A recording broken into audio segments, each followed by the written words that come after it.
there's some bands beginning to happen in London again, and they're not played at all, and it's not obscure music at all.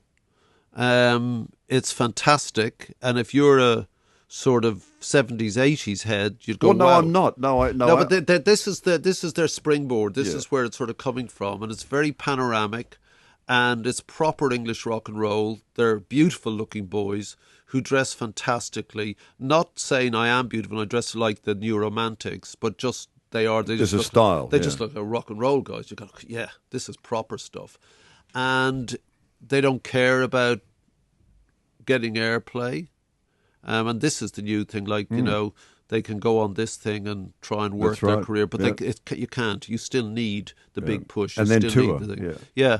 And I'm quite excited by this because I went to a couple of gigs and they kind of all know each other and they're all very different. But it sounded, when I walked in, it sounded to me like it was articulating what was happening outside. And that's the benchmark for me. Is this thing relevant to the now? Well, yeah, but that's the word, and people will attest to it. My still one truth is the only thing that matters is now.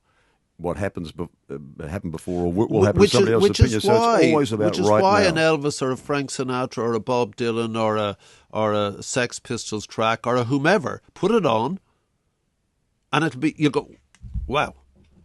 Well, that great. becomes a new now for somebody that hasn't heard that before. Yeah, it is, but it's always a now. Yeah. And that's what determines the great stuff. Yeah. And, if you're lucky in your life, you come up with one or two tunes that'll last. But most of them don't. And, the problem is, like all music, it gets very formulaic. And, 99.9% of the band looks the same. They sound the same. The stations divide themselves up into their niches of playing that same music and that.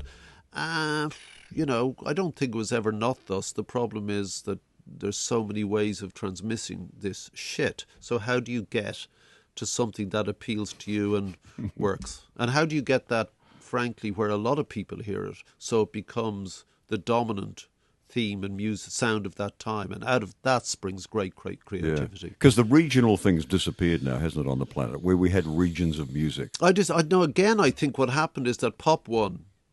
So you get I had the most distressing experience of my life recently. I was at this conference, and as a tribute to me, I did my thing and I sat down. Next minute they brought on the Chinese winner of Pop Idol, who only got 485 million votes to get to number one. And she then proceeded to sing one of my songs, which she'd obviously coached and singing. She'd never heard the bloody thing before because she obviously listens to this station, so I'd never heard one of Bob Geldof's songs. But, she got up and said, it was catastrophically awful. Not only, even if the audience had heard my song, would they have recognised it, but she started singing it to me, and she was a mega babe, I have to say, so that was pleasant, but I had to grin, and at last it went on and on and on and on, and it was just awful, so no.